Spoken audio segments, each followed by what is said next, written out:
I look down. I don't know why. Um, one of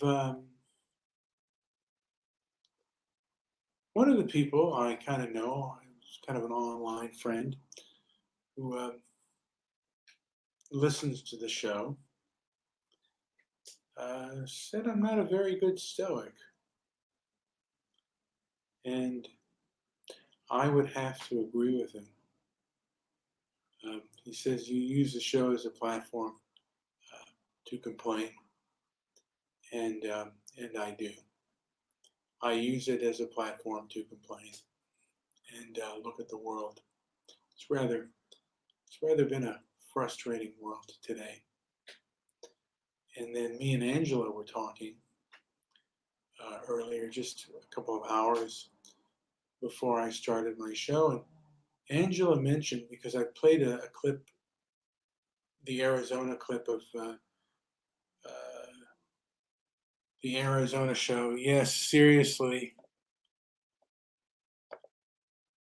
it's the complaining platform, and I'm going to invite people on my show. I don't have a lot of time, but I will invite people onto my show. Now, I've invited Angela on Discord as well, and she says, seriously, life is whatever we focus on, and that's probably true. Did I button the top? Okay, I didn't button the top one. No, I always keep the top one unbuttoned. Talking about my shirt, but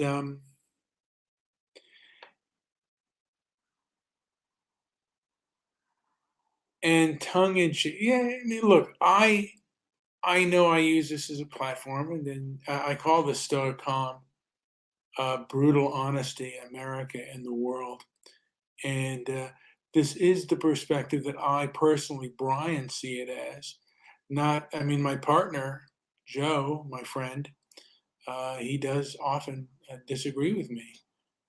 So, that's the way it goes. I mean, I'm a person that is fully vaxxed, and I believe in vaccines, even though I hear this vaccine is a leaky vaccine. And yeah, Angela, how are you? Hopefully, you're coming in clear so we can hear you well, because you always say I interesting. hope so. Oh, very, Am I? you are coming in extremely clear. So I wanted to kind of touch on what you we had talked about earlier. I mentioned the Mm-hmm. I mentioned the Arizona, um, the what do they call it, the Arizona college campus incident. I think it's ASU or whatever, but Mm-hmm. uh, you said something like, and this was something that Oh, yeah, I stated, which I have said for years, that being offended is the new form of abuse. Being offended is criminalized, it's weaponized, and it destroys the way they use it now. It destroys a podcast, a person, their business, just because someone was offended. that's true. It has been weaponized, and you know, we're going through a time unique. Like where speech is, where freedom of speech is even less so. And it's a time where you thought the internet was going to be the age of information, and that's not really the case. Um, Basically, moral authoritarians have taken over the internet and have replaced the age of information with the age of censorship and the age of punishment. Because if you say something that the left, the establishment left disagrees with, they can hurt you. And it's made me really change my perspective. I used to believe, oh, we're born free. Um, we're not born free. Uh, and So a huge BLM rally has come into, you said Lortland, but it's Portland. Not in the news. Blocked off streets, filled our hotel. So yeah, sometimes I mean that has been a recent occurrence. We see the normalization of, 2020 really saw the normalization of riots and protests. And Well, you can even say the protests themselves were weaponized. They impeded people's businesses, their freedom, their safety, really their safety. Um, I think they're weaponized protest. They try to occupy different areas like Portland, for example, that Darren was talking about in the chat room. I think we need to talk about.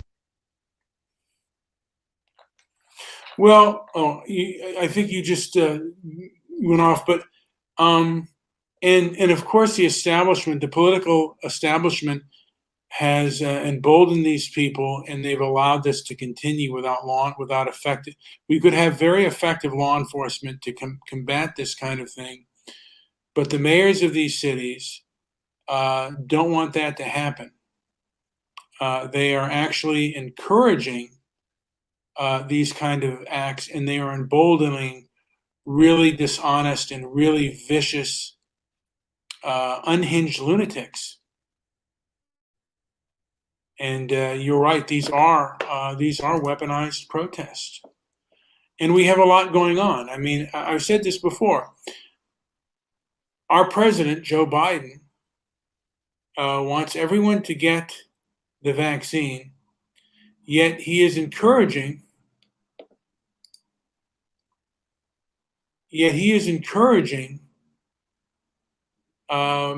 People. He's encouraging migrants to come across our border. And Scott Adams predicts both BLM and Trump's anti-vax supporters will protest together within 2 years. He also said he was compromised by a government agency, surprising his audience.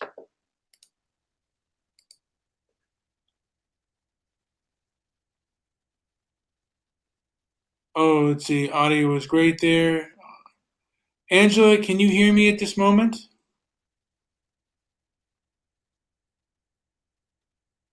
And I don't know if anyone can hear me. Are you able to speak? Because you're not. Oh, you are now. Okay, I can hear you. Oh, how about now? Yeah, you can. Yeah, yeah. No? No. We can hear. I'm in the woods, y'all. It causes problems, these woods. That they can, but Scott, but I don't want conservatives and BLM protesters to be together because they really should, to a degree, be on opposite ends. I have mixed feelings about the vax. The protesters talking about vaccines. Yeah, and I have absolutely mixed feelings about that. I do too. And I used to be one of them. Yeah. I'm skeptical of anti-vaxxers. I mean, I'm skeptical of the vax, but I'm also skeptical of the anti-vaxxers. I am of two minds. It's not a movement, it's a cult now. If a person gets involved with the anti-vaccine, I don't want to say movement, cult. If you don't share their view, you're ostracized. I mean, it's pretty bad in their what they call a movement. And I don't like using the word anti with vaccine. So that's what I think.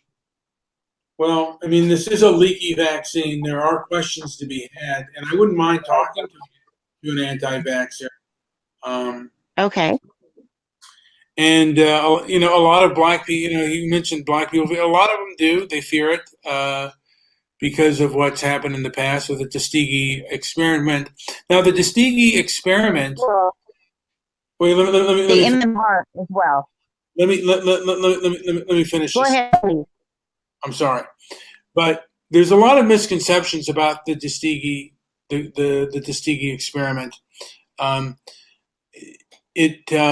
lot of people think that our government infected people with syphilis. No, they just did not treat them, and they gave them placebos for people that had syphilis. And it was wrong, and it was immoral, but the I mean, I don't want to say the government today is not, the government of yesteryear is not the government of today. So, and Well, I don't know about that. I want to cite the MMR problem with the African American toddler boys, 36 months of age and younger. They pull a vaccine at zero point 0.2 relative risk. Relative risk is very important when you speak about vaccines. Relative risk for African American toddlers, 36 months of age and younger, with the MMR is 3.86. That's unbelievable. Dr. Bernadette Hadley resigned from the NIH, the National Institute of Health, over this measure, but she couldn't specifically say why. I just can't. I mean, that's bad. That's really bad. I see you have JP here. He does, and everything you just said is complete nonsense. I'm sorry? The CDC whistleblower who works at the CDC, he's one of the top people in epidemiology in the whole world, saved all the documents, over 100,000. I don't think he would risk his neck, his life, just because it's what you call nonsense. His name is Dr. William Thompson. He has whistleblower status, the same as Dr. Wygam, and he was the tobacco whistleblower. Concluded. Joey, yeah, like I said, I would examine it further before I do anything. I know a few people who have gotten the third jab, and Darren just said something here. I don't know if that's I don't know if that's even relevant, but I'm going to say it again. Is he supporting me when he said boom? Like that's the truth? I think he was saying, because I said you're speaking nonsense, and then you read off some supposed facts. No, that's reality. I know Dr. Brian Hooker. He recorded Dr. William Thompson, the conversation that they had. Recorded it. 4 hours of audio that I heard before it was released. Everything he said, I don't think he would tell Brian, not this Brian, but a different Brian, the things he did if they were not true. Concluded. Joe, do you have a response? I actually joined in late. So what is the whistleblower blowing his whistle for or against? What is this about, Angela? Angela, can you when you have a susceptible population that should not get a particular vaccine, you should set aside that susceptible population, is what Dr. Bernadette Hadley had said. And it was a big controversy within the CDC and the NIH, and I know some of the players. I don't see them risking their neck to tell the truth or leaving their position. I mean, Dr. Hadley, she left her position. I do not personally know her, but I do know Dr. Hooker. I know some of the major players in this, but every vaccine is different. I'm in support of the COVID vaccine, not the Johnson & Johnson one, though. Concluded. Joey?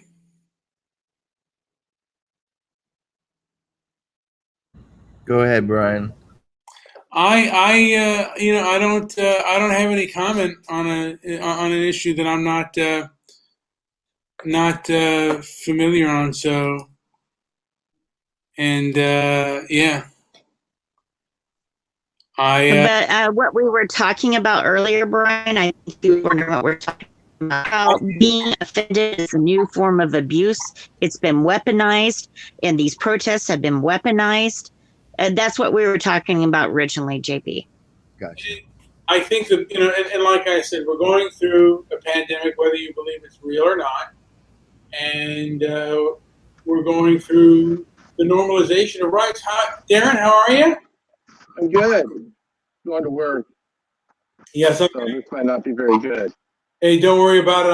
I'm getting to work myself, and we all don't have the top of the line technology. We're all here just conversing. Peace. Yeah, I appreciate both points of view because I really have no idea what's going on. I don't either. I enjoy listening to the debate and people that think they know what's going on, which is both JP and Angela. Angela's always been into these vaccines and knows a lot more about it than I do. But Yeah, I mean this is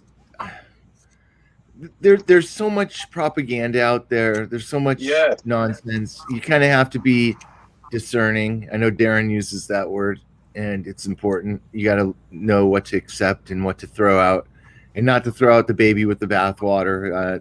Sometimes you're going to hear grains of truth, and but unfortunately, it's splashed with lies and and division, and a lot of this is really it's worked.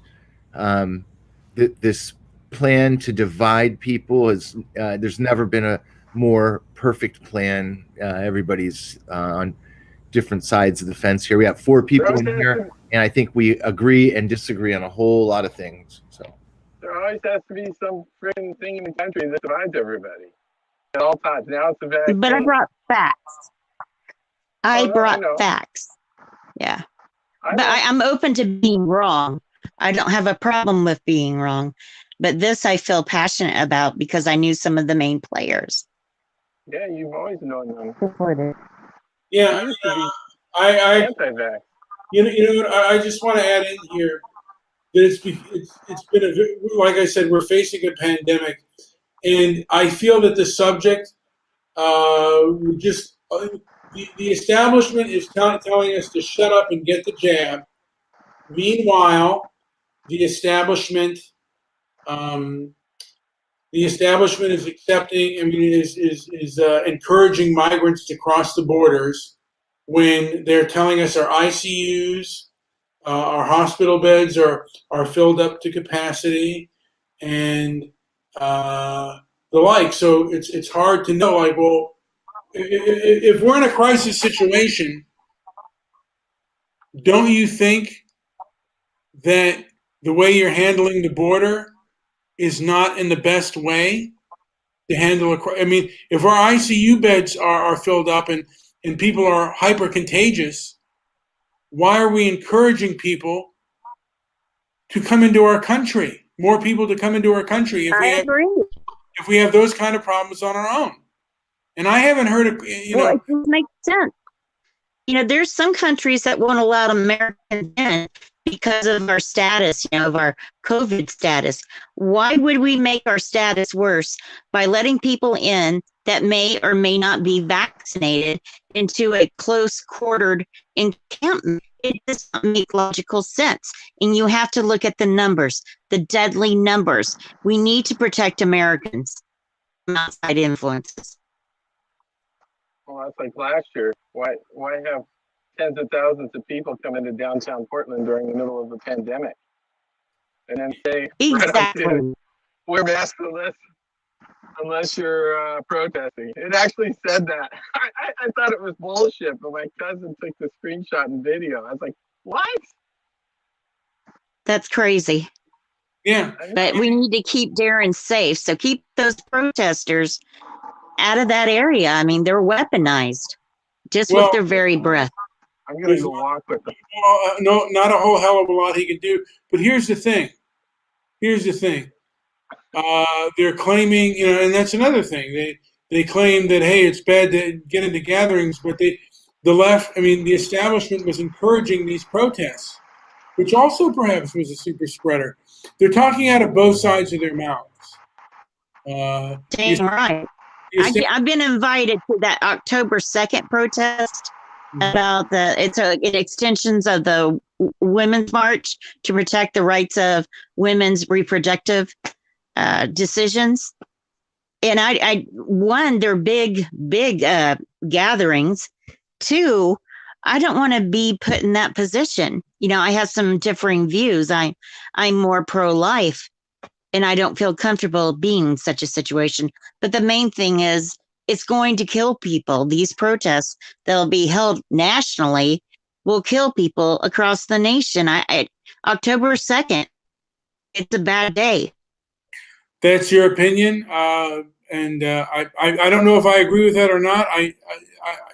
Again, I am on the fence on this because, like I said, but there's a lot of things that are where people contradict themselves, and this whole situation's been politicized, and right now we don't have effective leadership that is combating this thing.